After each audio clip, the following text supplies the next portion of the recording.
ये क्यों डिस्टर्ब करने लगी? इंदिरा गांधी बतौर प्राइम मिनिस्टर 15 अगस्त 1983 को बोल रही हैं कि जो लोग जात पात की बात कर रहे हैं वो देश को पीछे करना चाहते हैं। बोलिए, इंदिरा गांधी सही या राहुल गांधी सही?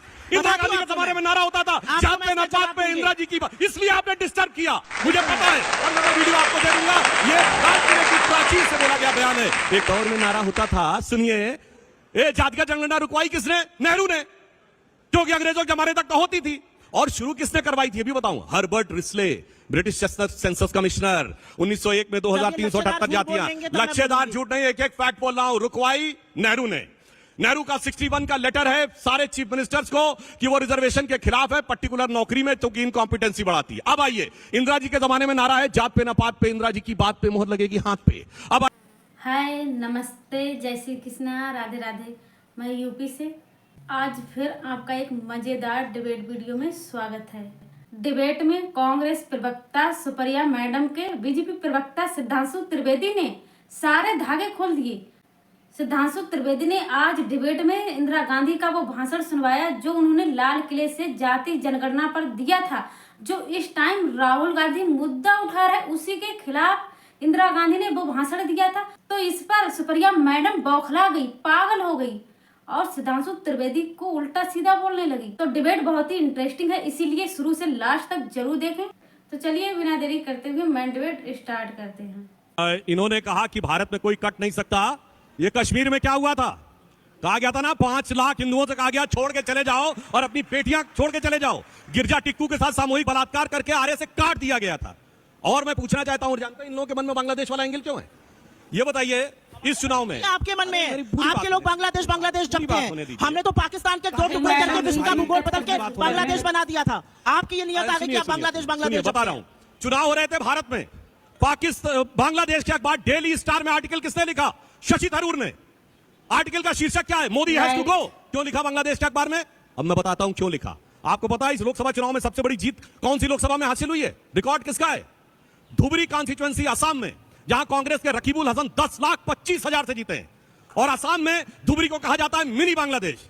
और वहां पर एआईयूडीएफ के चीफ बदरुद्दीन अजमल, जो हमेशा जीतते थे, एआईयूडीएफ के बारे में यह धारणा है कि वो बांग्लादेशी घुसपैठियों की समर्थक पार्टी है, वो चुनाव हार गए और कांग्रेस 10,25,000 से जीती, राहुल गांधी के 3 गुने वोट से। इसलिए बांग्लादेश के अखबार में आर्टिकल लिखने वाले लोग आज पूछ रहे हैं बांग्लादेश से क्या मतलब है। और वैसे आप परमिशन दें तो मैं ट्वीट भी पढ़ के सुना सकता हूं। 1,33,000 से मोदी जी जीते थे, तो उनके कितना गुना जीते ये भी बता दीजिए। ये अलग बात है कि 10 लाख से जीते वाले थे मोदी जी। वो भी बता रहा हूं। देखिए, 1,65,000 से मोदी जी जीते, वो तो हार के समकक्ष था। और 1,72,000 से खानदानी सीट पे अखिलेश यादव जीते, वो तो शानदार ऐतिहासिक जीत थी। देखिए कितने सुंदर तर्क गढ़े जाते हैं। अरे भाई, प्रधानमंत्री तो इतिहास गढ़ने वाले थे। मुझे एक लाइन बोलने दीजिए, फिर आप बोलिएगा। इन्होंने यहाँ पर बांग्लादेश की बात करी, इन्होंने यहाँ पर बात करी कि फलाना कहाँ कट रहा था। जब 89 में यह हो रहा था, वीपी सिंह की सरकार को किसका समर्थन था? किसके समर्थन से विश्वनाथ प्रताप सिंह की सरकार चल रही थी? भारतीय जनता पार्टी के समर्थन से चल रही थी। ये चुप नहीं रह सकते हैं, इधर उधर की बातें नहीं कर सकते हैं। असलियत यह है कि आपने कश्मीरी पंडितों पर गंदी राजनीति करी और आज कश्मीरी पंडित खुलकर चुनावी मैदान में उतर कर ये बोल रहे हैं कि आज स्थिति ऐसी है कि आपने उनको बरगलाया, लेकिन वो अपने घर आज भी वापस नहीं जा सकते। चुन चुनकर उनकी हत्याएं हुई, आप चुप रहे। 6-6, 7-7 महीना उन्होंने प्रदर्शन किया राहुल बाला के उस पर, आप राहुल भट्ट के उस पर, आप चुप रहे। तो आप किसी के सगे नहीं है, आप सत्ता की लोलुपता के और सत्ता के सगे हैं। दिखाना चाह रहे हैं। पहले एक फैक्ट बता दूं, इन्होंने कहा जस्टिस टीकालाल टपलू की हत्या राजीव गांधी के प्रधानमंत्री रहते हुए 1988 में हो गई थी। हाई कोर्ट के जज को मार दिया गया और उसके बाद कोई जाके वो बातें करते हैं कश्मीर पूरी बात सुनिए। और मैं दर्शकों से कहता हूं, सुनिए एक फैक्ट और आप बोल नहीं थे, मैं डिस्टर्ब नहीं कर रहा था, मैं लोगों को बताना चाहता हूं। आपको पता है कश्मीर में हिम्मत कितनी बड़ी हुई थी? इंदिरा जी के जमाने में इंडिया ने 83 का वर्ल्ड कप जीता। उसके बाद इंडिया का पहला मैच कब हुआ है? श्रीनगर में हुआ, अक्टूबर 1983 में। और उसमें पाकिस्तान जिंदाबाद के नारे लग के भारतीय टीम की हूटिंग करके मैच रुकवाना पड़ा। तब तो इंदिरा गांधी प्रधानमंत्री थी। अक्टूबर 83 की बात कर रहा हूं। तो ऐसा नहीं है कि आप ये कहेंगे कि वीपी सिंह आए, कब ये बने? जनवरी 90 में। वीपी सिंह आए दिसंबर 1989 में, यानी 1 महीने में सब कुछ गड़बड़ हो गया और 10 साल से जो चल रहा था वो कुछ नहीं था। अब मैं ट्वीट बताना चाहता हूं। ये तो वाजिब सी बात है, अगर कुछ गलत हो रहा था तो आपको समर्थन वापस लेना चाहिए था। आपने नहीं लिया समर्थन वापस। उस समय सत्ता की लोलुपता में चुप रहे। सुनिए, कम्युनिकेशन के साधन वो नहीं थे उस समय। जनवरी में हुई घटनाओं के बारे में जानकारी 6-6 महीने बाद पता चली थी। उस जमाने में एसटीडी फोन तक भी सीधे नहीं मिलते थे। जब लोग वहां से आए, महीनों बाद पता चला कि वहां हकीकत क्या थी। आज का जमाना नहीं था कि आपने मोबाइल पे जाके तुरंत वो कर दिया। और भारतीय जनता पार्टी ने तुरंत कश्मीर पैनल से अपना समर्थन वापस लिया था और मई में वीपी सिंह सरकार की मई 1990 में पूरी तरह आलोचना करते हुए अपने को अलग किया था और वीपी सिंह सरकार की कश्मीर पॉलिसी की आलोचना की थी। ये मैं जाके चेक करी, क्योंकि 3 महीने लग गए थे यहाँ। सुधांशु जी, एक सवाल पूछ सकती हूँ? एक सवाल पूछने दीजिए आपसे। अब सुन लीजिए, आप मुझे ये बता रहे हैं, यहाँ पर सारे हॉल को इतना मूर्ख समझ रहे हैं। आप घटक दल थे सरकार का और आपको 6 महीने लग गए कि देश के एक हिस्से में क्या हो रहा है। अरे कितना मूर्ख समझते हैं जनता को, इतना मूर्ख जनता को समझना छोड़ दीजिए। आपको पता लगा 6 महीने बाद फिर आपका मूर्छित विवेक जागृत हुआ, 1 साल लग गया आपको समर्थन वापस लेने में। आपको सब पता था, आप सरकार को समर्थन दे रहे थे। आज जब आप उसको मुद्दा बनाते हैं और जब पकड़े जाते हैं तो कहते हैं 6 महीने पता ही नहीं लगा, मोबाइल फोन। चलिए, इन्होंने कहा हम घटक दल थे, तो हमारे एक मंत्री का नाम बता दें वीपी सिंह सरकार में। झूठ बोलना इसे कहते हैं। घटक दल नहीं थे, हम बाहर से समर्थन ले रहे थे। घटक दल होना और अरे भाई हटा दिया था, क्यों नहीं गिरा लिया? आप सुनिए, इनके तो वो हैं सैफुद्दीन सोज, जम्मू कश्मीर कांग्रेस के अध्यक्ष रहे और उन्होंने किताब में लिखा है जम्मू कश्मीर को भारत से अलग हो जाना चाहिए। जम्मू कश्मीर कांग्रेस का अध्यक्ष बोल रहा है, बताइए, हटाया इन्होंने, निकाला उनको पार्टी से बाहर? नहीं, अध्यक्ष का बयान तो अधिकृत बयान होता है। और बाकी किसी ने क्या क्या बोला, अफजल गुरु हालात का मारा है, किसने बोला? मिनिस्टर रहते हुए शशि थरूर ने। याकूब मेनन की जुडिशियल किलिंग हुई, मणिशंकर अय्यर ने मिनिस्टर रहते हुए बोला। खैर वो सब छोड़िए, इन्होंने कहा था ट्वीट की बात, तो मैं बता देता हूं। देखिए साहब, आप ट्वीट की भाषा देख लीजिए। मोदी जी का ट्वीट है, My best wishes to Professor Mohammad Yunus for an assumption of this new responsibilities. We hope that early return of normalcy, ensuring the safety and protection of the Hindus and all other minority communities. अब राहुल गांधी जी का tweet देखिए, Congratulations to Professor Mohammad Yunus on being sworn in as the head of the Bangladesh interim government. A swift restoration of peace and normalcy is need of the hour. अब आइए साहब, Gaza के ऊपर उनका tweet देखिए। The killing of thousands of innocent civilians, including the children in the Gaza, and collective punishment of the millions of the people by cutting off their food, water, electricity supply are crime against humanity. The cycle of violence between Israel and Palestine must come to an end. बताइए, इसमें मुस्लिम शब्द कहाँ है? ढूंढिए इसमें मुस्लिम शब्द। आपने क्या कहा था? आपने बोला था, आप झूठ बोल रहे थे, आप पकड़ लिए गए। अपनी ही ट्वीट में पकड़ लिए गए, अपनी ही बताई हुई ट्वीट में पकड़ लिए गए। राहुल गांधी ने क्या कहा? वहां पर रेस्टोरेशन ऑफ पीस होना चाहिए। इन्होंने क्या कहा था? आप एंकर हैं, आपने सुना था इन्होंने क्या कहा था? आपने कहा था कि आप एक भी राहुल गांधी का ट्वीट मैंने बोला आप दिखाइए, मुस्लिम की बात करिए। मैंने बोला मुस्लिम की बात करिए। कांग्रेस वर्किंग कमेटी का फिलिस्तीन पर प्रस्ताव है कि इनकी झूठ बोलने की ऐसी आदत पड़ गई है। 1 मिनट रुक जाइए। अरे भाई, आप झूठ बोलने की ऐसी आदत मैंने पड़ शांति गई से बैठा। है। यूएनजीए पे प्रधानमंत्री जाते हैं, प्रधानमंत्री कहते हैं मैंने बाइडेन से डिस्टर्ब करने लगी। मैंने नहीं डिस्टर्ब किया। अब मैं पूरी बात कर अरे झूठ की आपकी थोड़ी कल ही तो खोल अरे दीजिए। कांग्रेस वर्किंग कमेटी का प्रस्ताव है, सोनिया गांधी के अखबार में आर्टिकल है, प्रियंका गांधी का ट्वीट है, जय फिलिस्तीन करने वालों के साथ खड़े हुए हैं और उसके बाद कह रहे हैं पढ़े लिखे को फांसी का। बोलिए, कहते हैं कि मैंने अगले टॉपिक पर हम आ जाते हैं।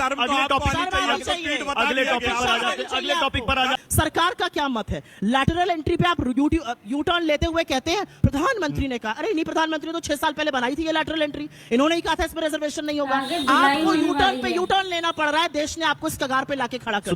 सुधांशु जी, क्या बीजेपी जातीय जनगणना के आंकड़े जारी करेगी? क्योंकि 2011 में यूपीए 2 के समय यह शुरू हुआ। कांग्रेस से भी पूछा गया कि भाई आप 2014 तक थे, क्यों नहीं आपने जारी किए? उसके बाद बारी आई एनडीए की।